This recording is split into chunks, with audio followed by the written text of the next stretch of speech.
नमस्कार। जय जय श्री सीताराम। तो मित्रों, हम सुन रहे हैं कार्तिक महात्म की कथाएं, जिनमें आप लोगों ने अभी तक अध्याय 24 तक की कथा सुन चुके हैं।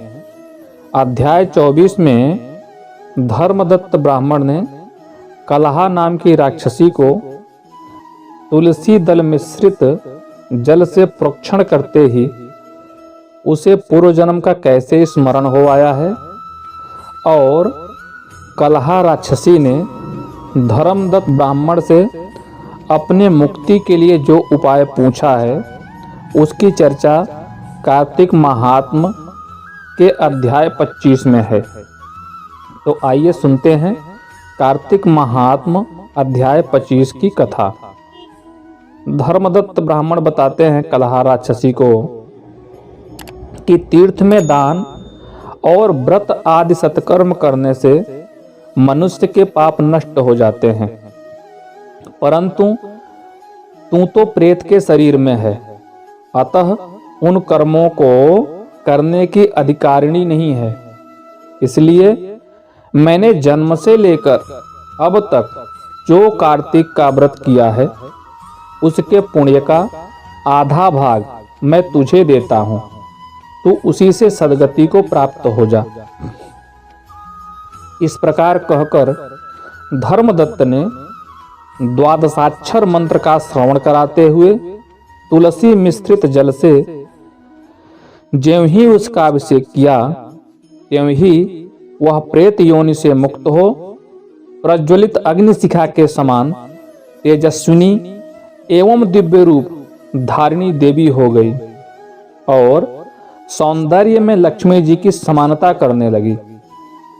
तदंतर उसने भूमि पर दंड की भांति गिरकर ब्राह्मण देवता को प्रणाम किया और हर्षित होकर गदगद वाणी में कहा, हे द्विजश्रेष्ठ, आपके प्रसाद से आज मैं इस नरक से छुटकारा पा गई। मैं तो पाप के समुद्र में डूब रही थी और आप मेरे लिए नौका के समान हो गए। वह इस प्रकार ब्राह्मण से कह रही थी कि आकाश से एक दिव्य विमान उतरता दिखाई दिया। वह अत्यंत प्रकाशमान एवं विष्णु रूपधारी पार्षदों से युक्त था। विमान के द्वार पर खड़े हुए पुण्यशील और सुशील ने उस देवी को उठाकर श्रेष्ठ विमान पर चढ़ा दिया। तब धर्मदत्त ने बड़े आश्चर्य के साथ उस विमान को देखा और विष्णु रूपधारी पार्षदों को देखकर साष्टांग प्रणाम किया। पुण्यशील और सुशील ने प्रणाम करने वाले ब्राह्मण को उठाया और उसकी सराहना करते हुए कहा, हे द्विजश्रेष्ठ, तुम्हें साधुवाद है, क्योंकि तुम सदैव भगवान विष्णु के भजन में तत्पर रहते हो, दीनों पर दया करते हो, सर्वज्ञ हो तथा भगवान विष्णु के व्रत का पालन करते हो। तुमने बचपन से लेकर अब तक जो कार्तिक व्रत का अनुष्ठान किया है, उसके आधे भाग का दान देने से तुम्हें दूना पुण्य प्राप्त हुआ है और सैकड़ों जन्मों के पाप नष्ट हो गए हैं।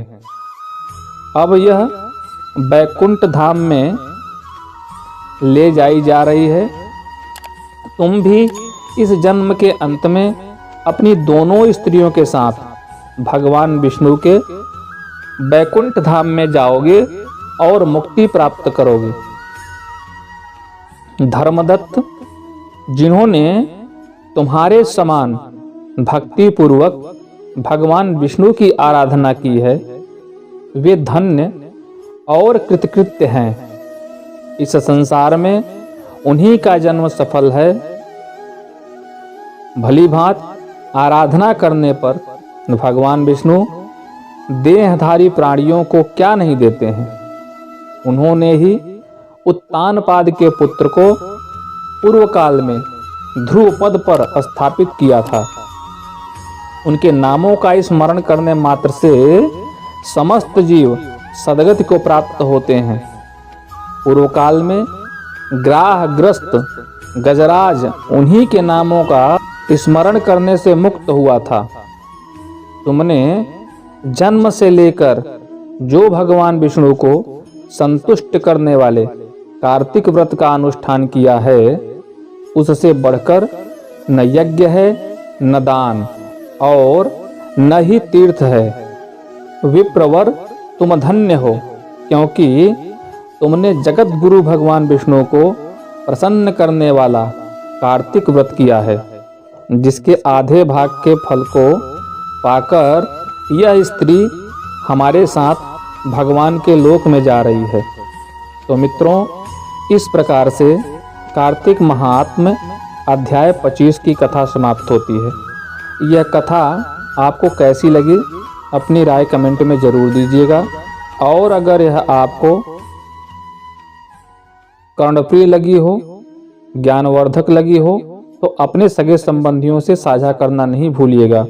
साथ ही साथ अगर चैनल पर नए हैं तो सब्सक्राइब करके बेल आइकन दबा दीजिए, ताकि ऐसे ही रोचक कहानियाँ एकदम सरलतम रूप में आप तक मैं पहुंचाता रहूं।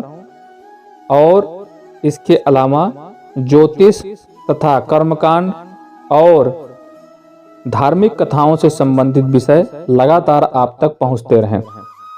पूरे वीडियो में अंत तक बने रहने के लिए आप सभी का हृदय से धन्यवाद। नमस्कार। जय जय श्री सीताराम।